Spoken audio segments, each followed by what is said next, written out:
হয়েছে। হ্যালো বন্ধুরা, নমস্কার। তাপসী কিচেন থেকে আপনাদের সবাইকে স্বাগত জানাই। আজকে আমি দেখুন ফ্রাইড রাইস করবো।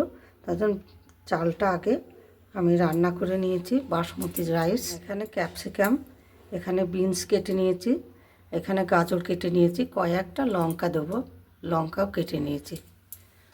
দেখুন কিশমিশ, আর এখানে কটা গোটা মশলা। সবজিগুলো ভাজার জন্যে আমি একটু কড়াইয়ে তেল দিয়ে দিই। তখন কিশমিশটা ভেজে নিচ্ছি, ভালো করে ভেজে নিচ্ছি। কিশমিশটা আমার ভাজা হয়ে গেছে। এইবার দেখুন গাজরটা আমি তুলে দিলাম, লঙ্কা কাটাও তুলে দিচ্ছি, আমি ভেজে নেব। আমি সবগুলাই একসাথে ভেজে নেব।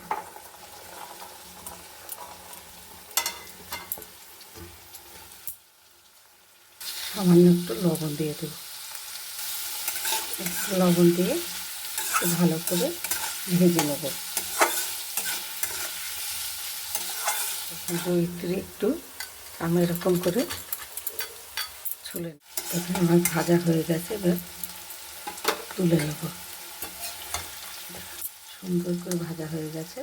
এবার দেখুন গোটা মশলাগুলো দিয়ে দিলাম। 1 চামচ গাওয়া ঘি দিয়ে দিলাম।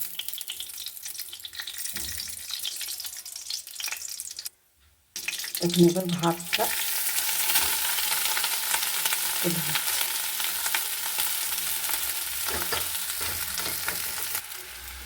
ভাজা সবজিগুলো এবার দিয়ে দিলাম, কিশমিশ টিশমিশ সব দিয়ে দিলাম।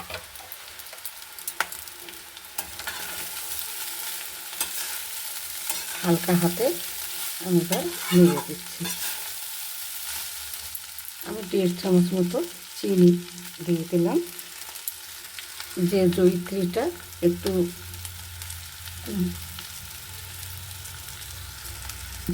যে জয়িত্রীটা গ্রেট করে নিয়েছি সেটা উপর দিয়ে ছড়িয়ে দিলাম।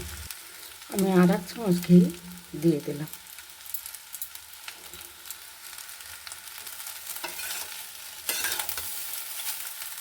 হয়ে গেল ঝরঝরে। তার ভিডিওটা যদি ভালো লেগে থাকে লাইক, শেয়ার, সাবস্ক্রাইব করে কমেন্ট করতে ভুলবেন না। নমস্কার।